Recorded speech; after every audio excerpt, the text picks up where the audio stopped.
Welcome to the Hands-On Business Podcast, and thank you for joining me. I'm your host, Hakeem Adebiyi, and this is definitely the podcast you want to come to if you're a business leader or a business owner and you're trying to get some tips and tricks on how to grow your business.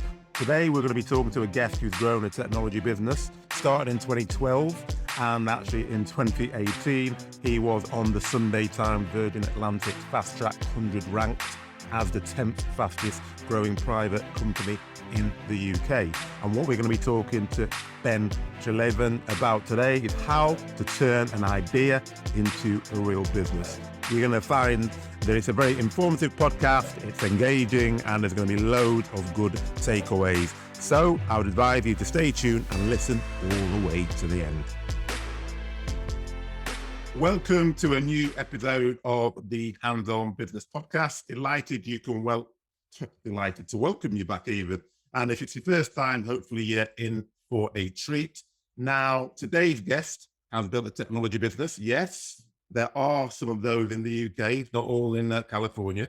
And he did it with his co-founder and took the seed of an idea in 2012 to the point that in 2018, the Sunday Times Virgin Atlantic Fast Track 100 ranked them as the 10th fastest growing private company in the UK. So I'd say that's quite impressive growth.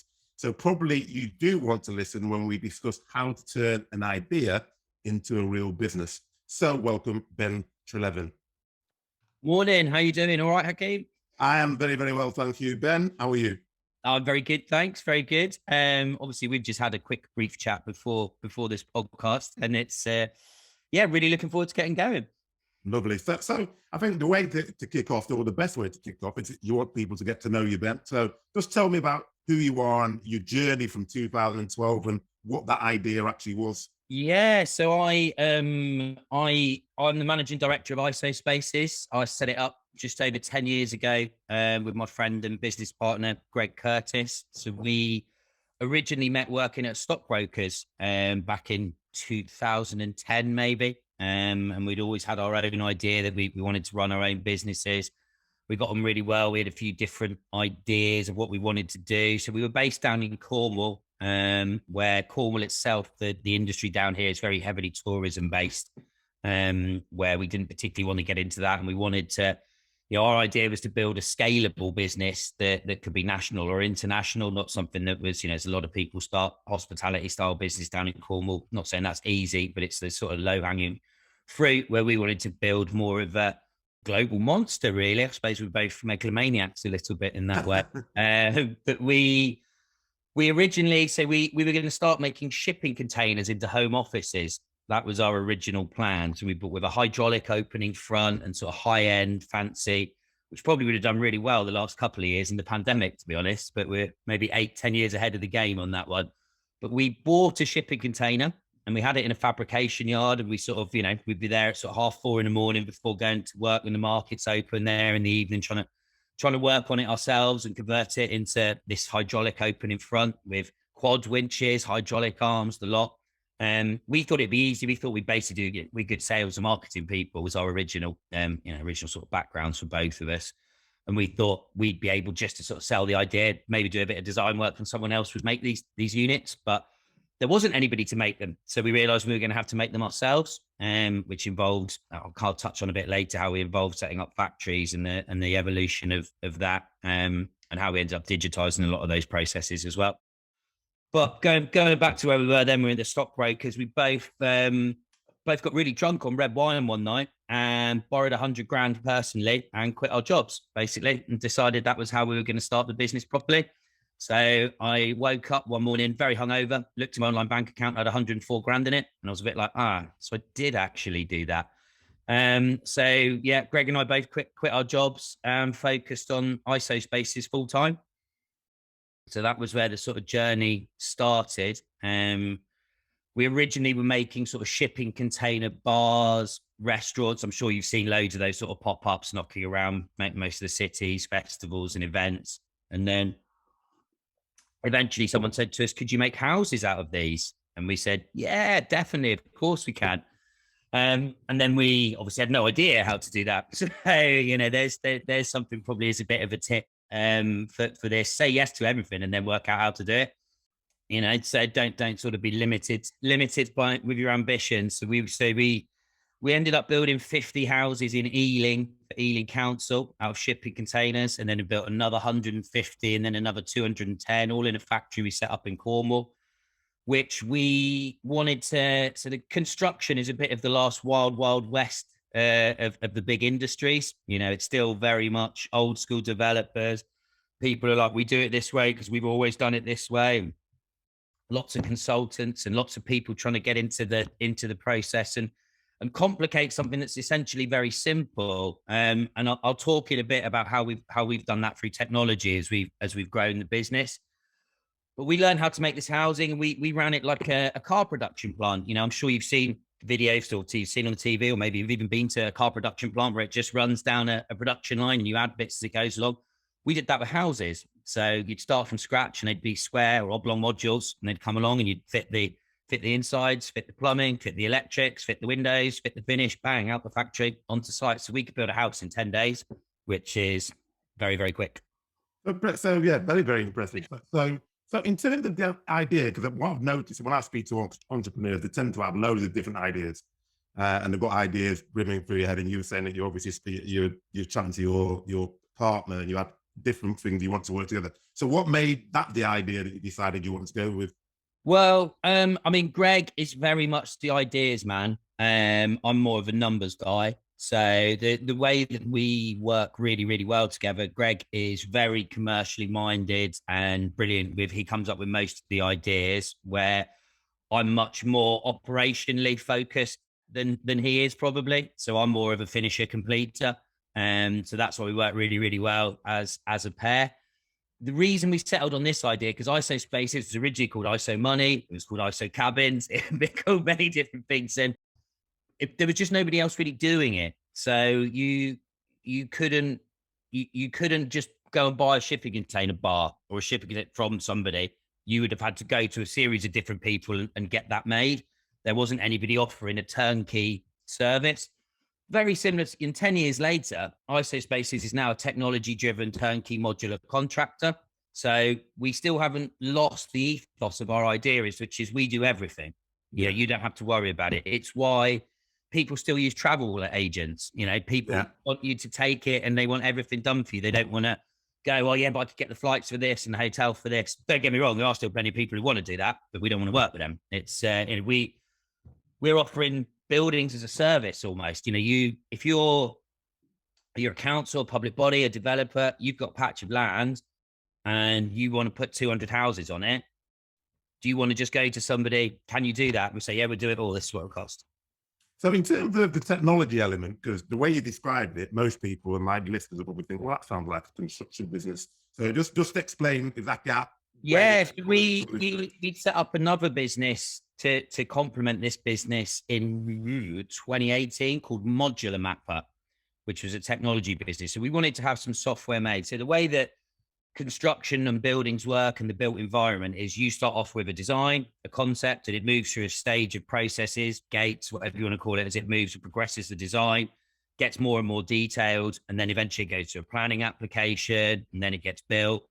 So you've got two elements to where we have the technology. So first of all, it's through the design. So all of our buildings are pre-designed down to the last screw, where you could walk around one with a VR headset on and know exactly what it was going to be like before you even bought it.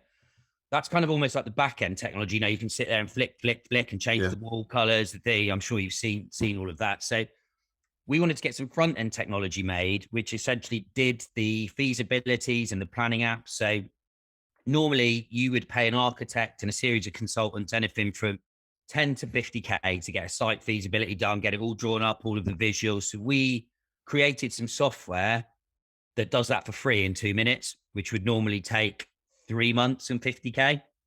So we used to think in-house, we've got a team of designers, they're fantastic, really, really talented people, and they use some unbelievable computer programs that I don't understand, but they were drawing up 20 or 30 schemes a year, which then have to be costed and run through. And being a salesperson, that was 2 or 3 of those converted. So, converting them at 10%. So I was like, well, if we drew up 200 or 300 schemes, we'd be converting 20 or 30.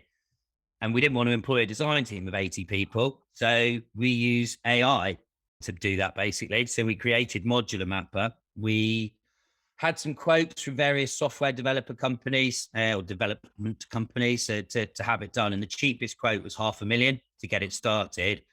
So we just bought that company that gave us the quote and said, right, actually, we'll just acquire you. So Greg and I acquired a company called Project 2VR and turned it into Modular Mapper. So Modular Mapper now has a team of full stack developers who are absolute geniuses. That, you know, they're putting that into practice every day. The software is evolving. So the software now, you could say to me now, right, I've got this site in Manchester, you know, I bought it is with whoever, or I've got the option to buy it. What can you put on it? Feed the site into the software. It'll plan houses, hotels, offices, schools, whatever. It'll use that all using AI. It'll generate 3D visuals, renders. Yeah, I want to go for that one. I want to change it so it's a brick clad. It's got these windows. Add in solar panels. I want it to be net zero building. I want to know what the embodied carbon will be.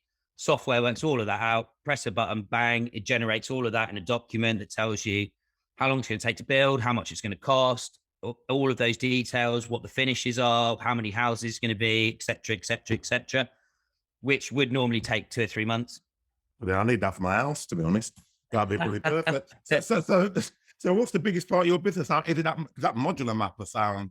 Well, yeah, so the biggest part is still the back end construction, but a lot of that is managed by the technology. Yeah. Where, you know, there are still people building with sticks and Celotex in fields in this country, mainly. Yeah, I was on site when we were going to record this a couple of days ago, and I couldn't make it because I had to go on a site visit, and that was to look at a site where a contractor had basically gone pop and left a half-built site.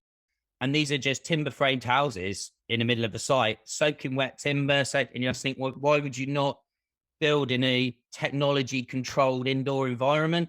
You know, where generally, so we all of everything we can, we put in tech in there. And tech is such a broad phrase, right? You can't just, it's that, you know, tech can be someone with an iPad photographing the build, so that in 3 years later, when you go, oh, right, well, what was in the makeup of the wall in unit A34? You just go, hit the iPad, go back to that, and you find the pictures, and so you've got it, all that detail there. Yeah, I'm sure everybody's heard of Grenfell, terrible tragedy with the burning of the Grenfell Tower. If they'd had the digital quality control systems we had in place, they'd be able to look back now and go, well, how did this happen? And you'd have a complete audit trail of all of that. Not saying it would have prevented it, but it should have.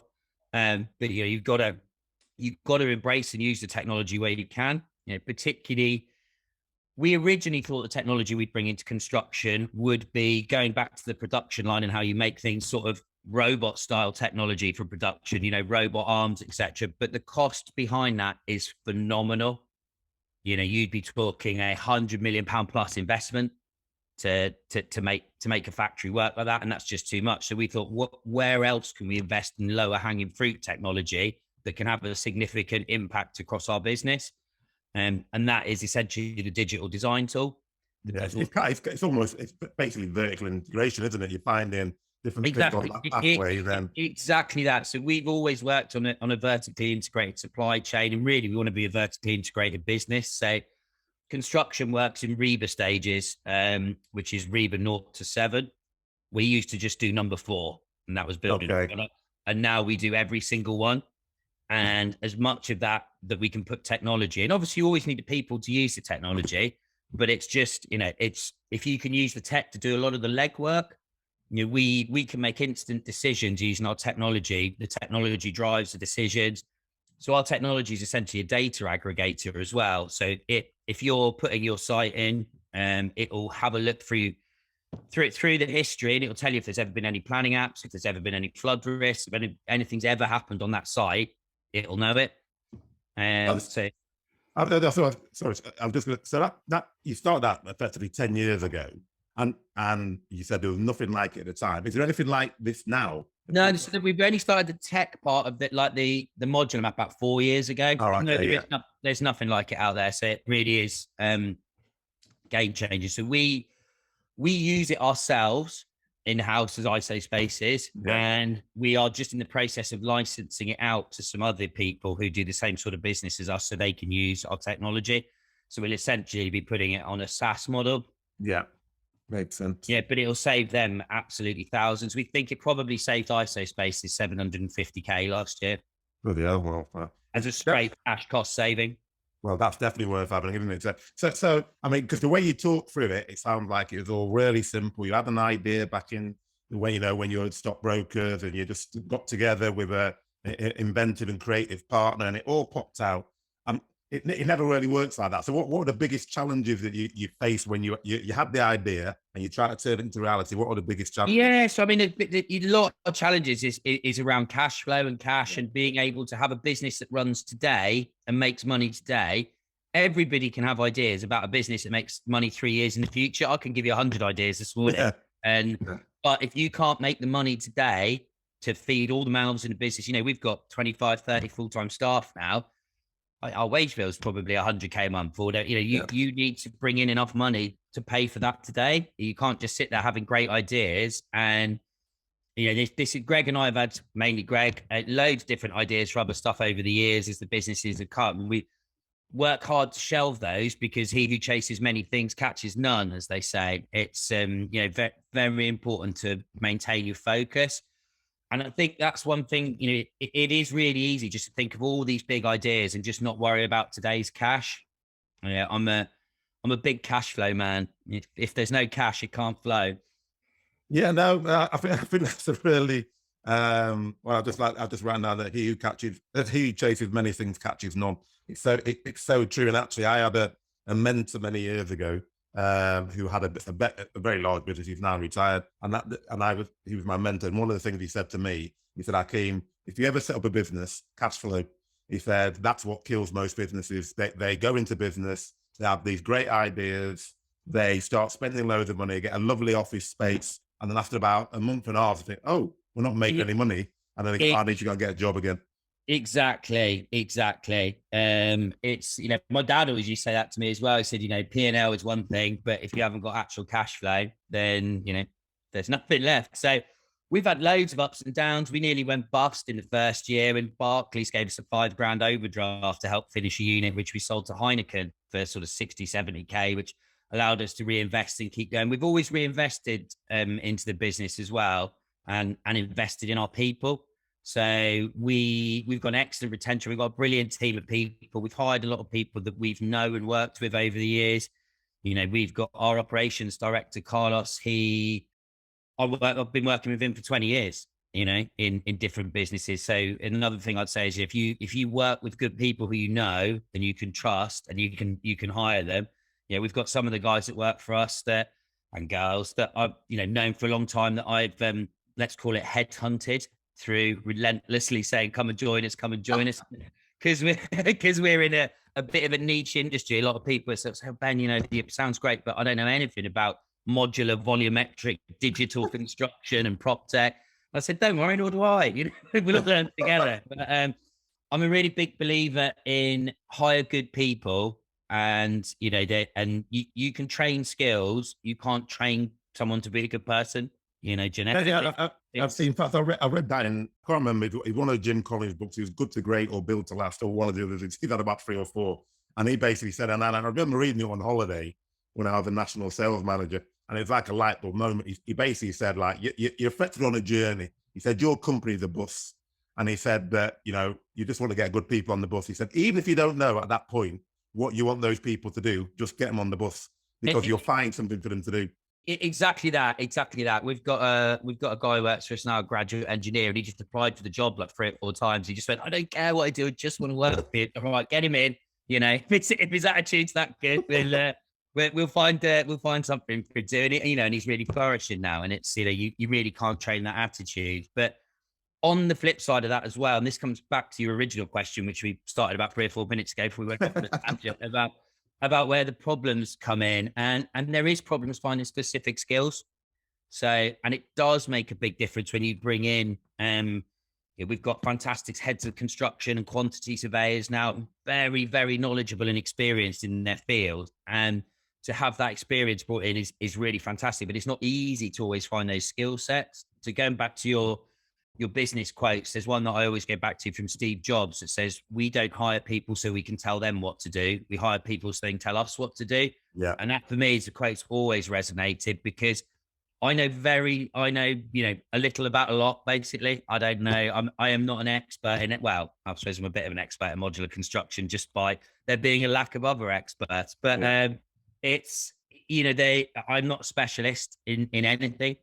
But I know a little about a lot, but you want to get the people in who know a lot about a little, maybe. Yeah. Or a lot about a lot, ideally, they've been above, right? But so yeah, it's a really key thing. Our people are the most important thing in our business, whatever we do. We're talking about technology. That is not as important as our people. They're everything. We work really hard with our staff it's much easier to retain and recruit. We've flexed all the hours out. We've recently gone down to a 4-day week. We have early finishes. People work from home some days, mix it up however they want to. And it's really, really important to me that we, that it's a happy place for people to work. I used to work for one of the big banks. I had to quit after 6 months because it was I went in there every day and it was like people were suicidal. They just hated working there. And I was like, I can't come in here every day. There's people who've been there for 25 years. You think, what? It's horrendous. And I think Greg and I have always said the culture of our business, we want it to be somewhere we want to work. So, the stockbrokers we worked at beforehand, it was great. There was loads of people our own sort of age at the time. We were in our 20s. It was a real sort of, not quite the Wolf of Wall Street, but, that sort of really good culture. Everyone got on. And I think we wanted to take the good bits of that and bring that into our business, where you've got that culture of everybody getting on, everybody wanting to succeed and win together. Everybody in our business is a shareholder. Everybody's on incentive schemes and everybody's pulling together. In fact, later today, I'm doing an all-staff business update. So every 6 months, we'll have a little mini business plan, get everyone either sat down, dialed in, depending where they are, and just have a run through, just to make so everyone knows where the business is, what the direction of travel is, and what their roles within the business are delivering as part of the overall game. So we work on 100 and 300 day plan. So the idea being 100 days, if you do, break it down into bite-sized chunks and you achieve all the things in the 100-day plan, that will ultimately activate the 300-day plan. And it makes, because you've got to have targets, and you've got to have, I'm a big believer in the list. So I use a program called Any.do, and I have that all into my calendars and wherever. So I know I can bring it up on my screen now and see, right, these are the 7 meetings I've got to do today. I've also got to do that. I've also got to pick up my dry cleaning, whatever it might be. And then there's stuff that I'm doing tomorrow, the day after, stuff that I can do in the next month, and stuff that I'm going to do one day. And it's just, and I think that's probably because I'm task orientated. Yeah, no, I'm very similar, actually. I mean, I just use OneNote at the moment, but I use OneNote in the calendar. But I am obsessive. And I think people think I'm like the spreadsheet king, because I have like objectives and, what we're doing, where we're going, exactly as you said, what's the plan, because I think I don't know if it's because I'm anally retentive, but I feel much more comfortable when I know what the direction of travel is. And I think it's a lot better for the people when they know what the direction of travel is. Yeah, definitely. I mean, and that's what, people want to know what they're working towards, rather than just their individual bits. Everyone's part of the same goal. And I generally say to people, we're in the problem solving game, because everything's a problem. Generally, you are solving someone's problem, whether that problem is a large problem, like they need 100 houses for people, or a small problem, like they can't find any windows for something. You're problem solving all the time. That's life, really. No, it is. And it's really interesting the way you spoke about it's the people business, because everybody says that, but very few people actually live it. So I don't think I've ever spoken to anybody in any business of any size who says, no, it's all about the product, or it's all about the service. So, it's about yeah. And then you say, oh, great. So what do you do for your people? Well, I'm not really that interested in the people. They work very hard. I get good. And you're thinking, right, well, it's not really all about the people, is it? Exactly. And it really is all about the people, and we think we've got huge sort of staff loyalty from the way that we are as employers. We're extremely flexible. We really reward the right behaviors and growth. We want everyone to grow. We say to a lot of people who come into our business, look, you're essentially running your business within our business. We're just going to tell you what, we're expecting as an output, how you get there. If you want to help and you want us to tell you, great, but we're hiring intelligent people who can work their own stuff out. Yeah, no, and I think that's the way it should be. So just going back a bit, about this idea into reality. Because there's lots of people, the amount of people I speak to who will then say, "Oh, I had the idea for the iPhone," or "I had the idea for that." So how do you get that Oh, yeah, idea out of your head? Greg, my business partner, thinks he came up with HelloFresh, Uber. So yeah, so how do you get that idea out? So I'm sitting here, I've got an idea, and I'm thinking, right, what do I do with it then? Because I think it's a great idea. I don't think anyone else has had it. What would you? What would be Well, your advice to that person? I immediately put it into a spreadsheet and attached some numbers to it. What's it going to cost? What can you sell it for? What's it going to make? What? Very easy to do product and market research today because of the internet. Yeah, So generally, if you've had an idea, somebody else has had it too. There are many original ideas out there. Although I've got a couple that I think are great. I just haven't. I'm not going to tell you because nobody's done them. But and some stuff. But then they say that the ideas that are the most successful are the ones that would help you in your day to day life, essentially, or what you do that are solving real problems. There's no point sitting there thinking, it'd be brilliant if I invented a flying bike to miss the traffic. That's not the silver bullet thinking. It depends what you're looking for, but you've got to make sure it's an operationally functional idea that's going to actually work. So I would just sort of sit down. I would just Google it. Google the no, idea. I like that. Yeah, so basically, Google it. What would help you? Stick it in the spreadsheet and put some costs around. Yeah, that's it. What would I charge, or how much it's going to cost me? Exactly. Because if it can't make a margin, then it's just an idea, and that's where it needs to stay. So I mean, you won this award in the fast track, because I'm fascinated about people who win awards.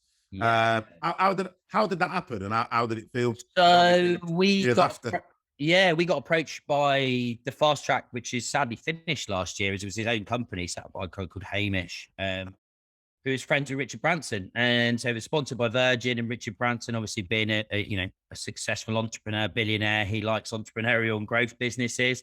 So in conjunction with the Sunday Times, and they just got in touch with us and said, look, we did a couple of Crowdcube raises. So back in 2016, we wanted to raise 300 grand at a 3 million valuation, and we ended up doing it 450K at 4.5 million. And then we went back to Crowdcube in 2018 and raised at 16 million.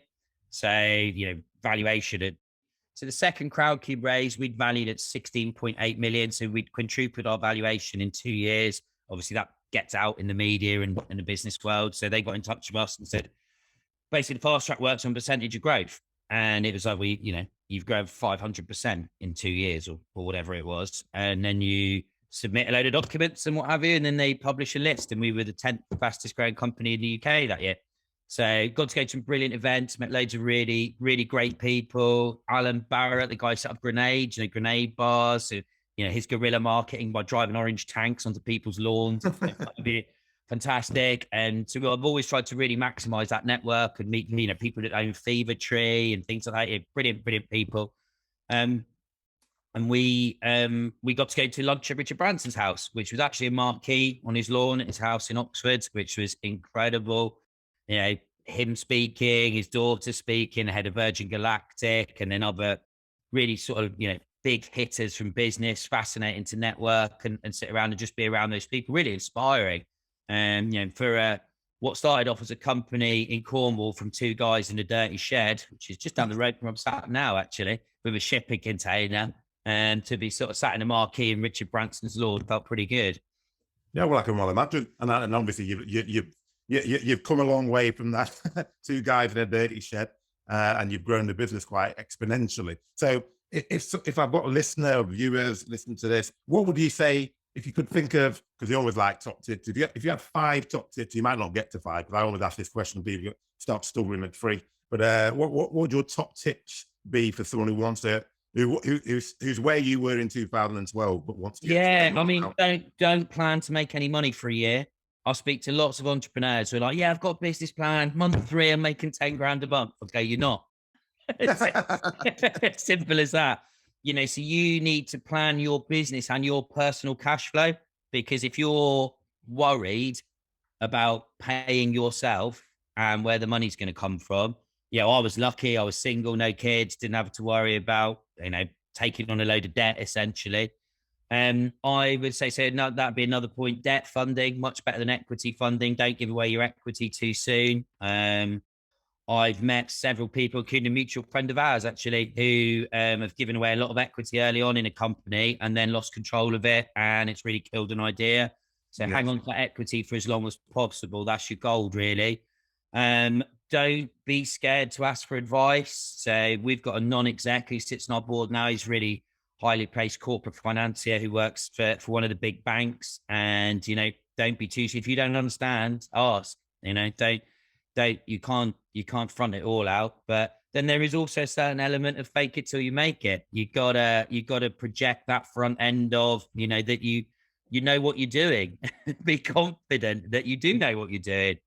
And the biggest part is the people, back to that, and hiring. Don't be scared to hire people. Now that might be as a smaller thing, or it's not, I'm not saying it's a smaller thing, but that might be hiring a PA or an admin that books your hotels, your travel, does the smaller jobs that you're doing yourself because you're trying to do everything and spin every plate, when actually your time is much more valuable being freed up to do what you're good at. And that might even be, we used to do a little bit of the design ourselves. I can't even draw a stick man. Hire good people that can do the jobs that you can't, and understand what you're good at and what you're not good at. I think that's pretty good. So let me just say, plan cash flow, because I think that's important. I mean, we've discussed before, it takes lots of good businesses out right at a stage. Debt funding much better than equity, and hang on to your equity for as long as possible. Ask for advice, e.g. get non-executives on your board, etc., to make sure that, they can advise you on things that you don't know. Fake it till you make it. I think you said earlier about, just if they say, can you do this? You just say, yeah, and work out later, which I think is... Just say yes. And probably a final bit, have a plan, but be prepared to change it. Yeah. So it is very important to me it comes back to what I was saying earlier about the lists. I mean, a to-do list is essentially a plan. Yeah. So I'm not a believer in War and Peace business plans. I've got my business plan open in front of me here, and it is 21 pages, including appendices. Yeah, and all good business plans should be nice, short and sweet. And it's like, and I feel the same with board meetings. So our board meetings take 45 minutes, and we have like a 10-page pack. But I also sit on the board as a non-executive director of a housing association, and their board packs are 500 pages. Oh yeah. So but it's good. So again, I'm all for sharing best practice. So I took this role of a housing association to help pass on my skills as what I know as an expert in modular construction, but also they're our customers generally. So I want to learn how they work from the inside. And the same across the industry. I've been to hundreds of factories, design sites, because I want to know and I want to learn. There's no point sitting in your office at home, which is where I'm sat now, and just thinking. Greg and I, we used to be a bit like, actually, it made me think, I've just watched the box set. It's been refreshed. Have you ever heard of The Lincoln Lawyer? Yes, I have, yes. There was a book originally by Michael Conlon, and then there was a film with Matthew McConaughey, and there's recently been a Netflix series. Yes. When Greg and I started out, we used to drive around in our old school Beamers and Mercs, basically anywhere. If you wanted to see us and someone there was a potential, so we'd just get in the car and drive there. So we'd go and see anyone, anytime, any place, just bang. Yep, we'd be on your door. And considering we live in Cornwall, it's not that accessible to get everywhere. So yeah, we'd be driving around, working out the back of a car, driving wherever we could. So that changed a lot for the better during the pandemic for us, because we're chatting over what we're using now too. So we Zoom, Teams, Google Meets. That's make things a lot easier. But I still do like the personal touch for meeting. I generally go to London once or twice a month, because that's just where people are back in the city now. Although it was quite weird during the pandemic. I went there not long after the first lockdown ended, got on the tube at 9:30 in the morning, and I walked into Marble Arch, and there was nobody in there. I was like, I can hear trains. Is it? I know. Absolutely bizarre times. So yeah, it's, I just think that's sort of I used to work for GE many years ago, and they had a thing called a can-do attitude, which sounded really cheeky to me when I was 25. But actually, it is really true. If you've got a can-do attitude, you're going to get pretty far. Yeah, no, I think so, because it's like common sense, isn't it? Call it common, but it's not really that common. Can-do attitudes. There's so many people in business who have can't-do attitudes. Oh, no, you can't do that. That's too difficult. Oh, well, no, that's not really what I was employed to do. So when you've actually, which is what you said before, it's one of the top 5 on it. Don't be scared to hire good people, because if you get good people, your business is bound to be successful. Yeah, totally. I want everyone to succeed, and I want them to be hunting my job. Yes. Which is interesting, because I did do a podcast on that, about how every leader's number one objective should be to make themselves redundant effectively. 100%. Yeah. The sooner I can be sat back being chairman on a beach in Florida while everyone else is working, the better, Yeah, no, exactly. Making money while you sleep. But I also like the fact you talked about, understanding what you're good at and actually having a plan, but more importantly, not being afraid to change that plan. Because again, you see people with business plans, and it's generally people who've got 500-page business plans, and it's like, no, this is what it says in the plan. Yeah, but everything's changed. Exactly. And it's like, you won't be able to deliver that. Yeah, exactly. Make sure that the plans are deliverable. And, you've got to have a plan. Otherwise you're just winging it. But there is an element of that as well. And you can't predict the future. So I won't financially forecast more than 3 years, because, who knew the pandemic was coming? Yeah, exactly. I mean, inflation's 9% this week. It's absolutely So what's the pandemic? Bearing in mind, there's been a massive explosion of homelessness even before the pandemic. Was the pandemic, I hate to say it, good for your business, but did your business grow? No, it was not good for our business. We lost 20 million of contracts in 2 weeks. Oh, bloody hell. Which is not good ever. No, that's not good. So yeah, I think they did in the city. The finances would call that suboptimal. But but luckily everybody already sort of did flexi working for us and worked. So we were able to pick up. We utilised the furlough schemes where we could. We realigned the strategy of the business and allowed us to develop out the technology platform further because we had a bit more time. Whereas a lot of the time our factory stayed open because construction was a key industry. Yeah. But it made it very hard to build things, because it's quite hard for 2 guys to be carrying a piece of steel when they've got to be 2 meters apart. Yeah. It's hard enough building things anyway without having to do it in a hazmat suit. But it was good in the way that it did allow us to realign what we do and realign our strategy. We had a sort of critical business plan, if you like, the parachute cord of what happens. Probably a better plan than the government had for a pandemic, but nothing really prepares you for what's going to happen. The crisis management. Luckily, our operational team, particularly our SMT, our ops director Carlos, and our financial controller Jules, are amazing. They were just bang on it. There was I think we all sort of had a week of like, oh my God, what's happening? There's a lockdown. What does this mean? And then we all put our big boy and big girl pants on and dealt with it. And then just got to get on, haven't you?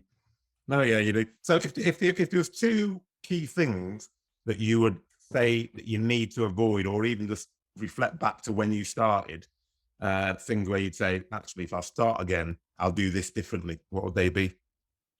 Well, I reckon there's more than 2. All right. I think I could be a separate podcast. Where have you met up?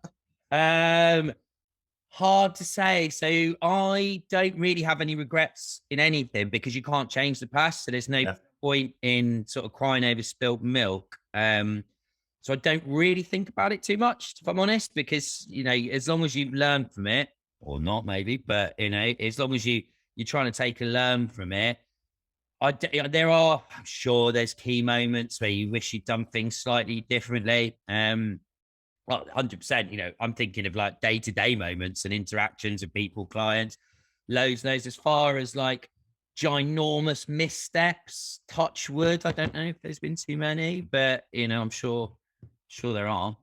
No, that's right. Nothing that sticks in my mind is like, God, I wish I hadn't done that. Or is there anything that you've seen? Because obviously you've now worked you work in your own business, but you've seen lots of other people's businesses. So what have you seen things that you'd say, and I don't want any names obviously, but have you seen things where you think, yeah, that's a common mistake that people are making and they need to really just avoid that?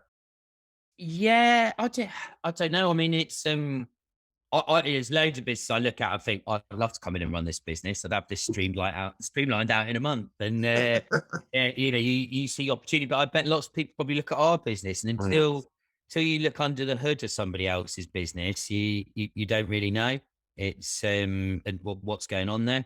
You in your mind, I think if you're an entrepreneur and you've got a successful business like we have, probably think you're pretty good. So, I'm probably quite arrogant in a way of a lot of that, being honest. So you probably think you'd be better at a lot of things.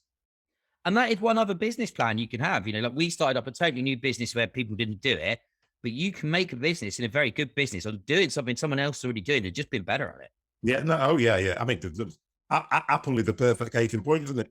Apple. I followed Apple very avidly, and there's very few things that they've brought out that other people have. Like the iPod, all those things people had them before. Just do it better. They're just rubbish. Windows had an iPod, and loads of different people had iPods and iPads, but they're just rubbish. And then Apple comes out. Yeah, exactly. I am a big Apple fan. I've got an Apple phone and watch. This is a MacBook, an iPad, Nokia. And I love the fact they all just link and do everything, and then that comes back to like the being anal and the organisation. Well, I'm almost like the complete antithesis. I wouldn't say I'm a Samsung man, but I used to be an Apple man, and then because they got so big it's almost like the opposite, because they locked me down to everything. I felt, oh no, I can't allow you to lock me into everything. I think Apple's probably the longest relationship in my life. It's other than maybe Greg. So just one, because I know we both got hard stops. So just a couple of other things. So one of the things I know that you're a firm believer in is you get out what you put in. Can you just elaborate on what that actually means? I say one of the biggest direct examples or polar opposite, when I was at the stockbrokers, however hard you worked, directly came out as cash. So, the more trades, the more people, direct output, more money. When I worked previously in a mortgage business, you worked in big sales teams to hit group targets, which was cool, but you might be working 3 times as hard as someone else in the team and get the same bonus. And I'm very financially driven. So I love that direct output of what you put in, you get out. Yeah. And, it's true in life. It's true in business. If you work 20 hours a day smartly, you're going to get more out of it. And, I started off doing sales, and I wasn't the best sales guy in the world for having the patter. Very good administratively, and I worked very hard. And that comes from my upbringing, from my parents. When I was 15, I used to wash crates in a milk factory. And I'd do 15-hour days in the school holidays for £2.50 an hour, whatever it was, because I just wanted to work hard. Yeah. And, the more you work, the more money you get. And it's the input output driven. You can work smart within that, of course. But, I just think I'm a bit, everything, whether that be business, relationships, life, what you get out, what you put in. It's very interesting, actually, because I don't know if you've heard of Vern Harnish, the author Scaling Up. And he's got a business which is all around how these scale up from small to large businesses. And one of the things he said, he's got like these ridiculously long interviews with really structured interview questions. And he said one of the most important interview questions, and you just triggered my mind, he said, is don't ask them about their degree, don't ask them about university, ask them what they did in their teenage years. Because that really gives you insight as to what's up. So I went to university. I went to Brunel in London, and I just drifted away my university years in bars and laughing around with my housemates and playing Pro Evolution Soccer and golf. Oh yes, things like that. And I did business studies, computer programming, and I didn't know anything about business when I left university. I knew what a macroeconomic curve was, which was essentially useless. They don't teach you about how a mortgage works or anything real life useful. So I've actually done a few guest lectures slots at the university here and talked about entrepreneurship and business. And I've loved it, and I've tried to make those lectures really relevant to people. I thought they were relevant. They might have thought they were rubbish, but they didn't fight it back. They can't have been that bad.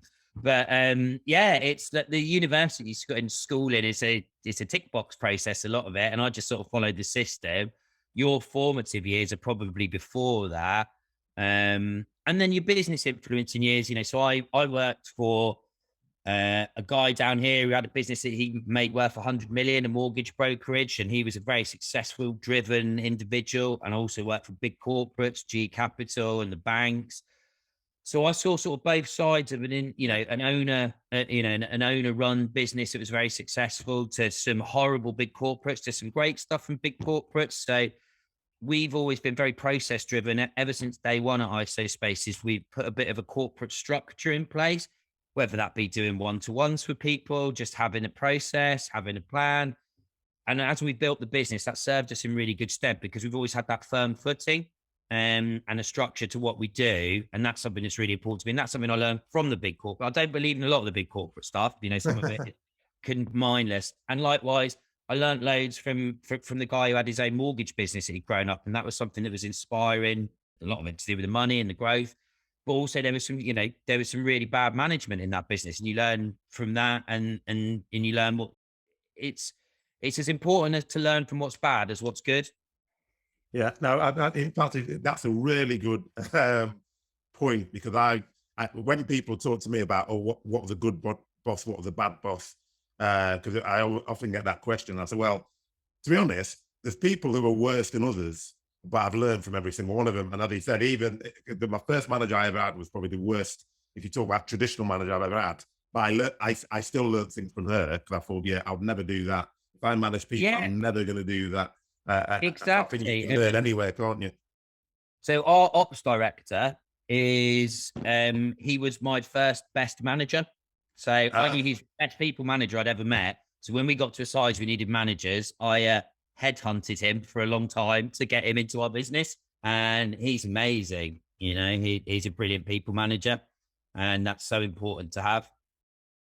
All right. So we're coming to the end. I just want to get a few tips to my listeners in terms of, because I read quite a few business books. I don't know, do you read any books? Is there anything or I don't actually say. I don't need to, you see, because he's so successful. I don't know about that. I think you need to write one. I'm probably too more ignorant. I'm going to write a book one day, definitely. Yeah, my memoirs. But I read a lot on the internet. So, and I speak to a lot of people. And more that way. Greg, avid business book reader, like a human library, loves it. And I'm an avid reader, but I like to use reading to wind down. So I am the same, but I thought for some reason business books do help me. I don't know. They just seem to pop the site of the neurons, and I start thinking, oh, I can do that. So when I'm on holiday, I do tend to read fiction, but then I'll read a business book at the same time. So I do get through quite a few of them, but that's just me. I'll tell you what I'm reading at the moment is How to Play Roulette, because I'm going to Vegas next week. So yeah. So you are a planner, aren't you? I have a planner. Yeah. Although I'm not sure if you can plan roulette. I'm trying to come up with a defensive strategy rather than an attacking one. Oh, interesting. Okay, so last question for me. What's the best advice you've ever been given? So we had a business mentor called Claire Whitney, who worked for Oxford Innovation, and she used to give me and Greg therapy sessions. So while it wasn't like a key nugget of advice, that was a sort of mind-opening moment, she just was brilliant for loads. But we used to just sit there and just whinge and rage and chat, and she would just listen basically and write down the key points on a board. And yeah, we used to call it therapy session. So there wasn't just one golden bullet, if you like, of nugget, but it was that sounding board and that realization that obviously this getting on the fast tracks and things like that's been brilliant, but I would say that earlier advice was much more important. Well, I think that comes back to one of your tips, doesn't it, in terms of getting advice from people, and actually it's amazing, and I keep saying this to people, because there's different levels of success, isn't there? And I think when I look at business leaders, a lot of them don't get coaching, which is what you're talking about. They don't get that advice. Definitely. A lot of people don't believe in the coaching. I don't think. But what I see is high performing individuals, and generally entrepreneurs, always tend to have some kind of whether it's an official coach or a coaching group or something of that nature. Yeah, I mean, it's like, if you were a high level sportsman, you'd get coached every day. Yeah. Yeah, exactly. You wouldn't go like, I'm brilliant at football, so that's it. Exactly. Well, Ben, it's been an absolute pleasure. The time has actually rushed by. I know. I was thinking, God, an hour. how am I going to talk for an hour? And then I thought, of course I can talk for an hour.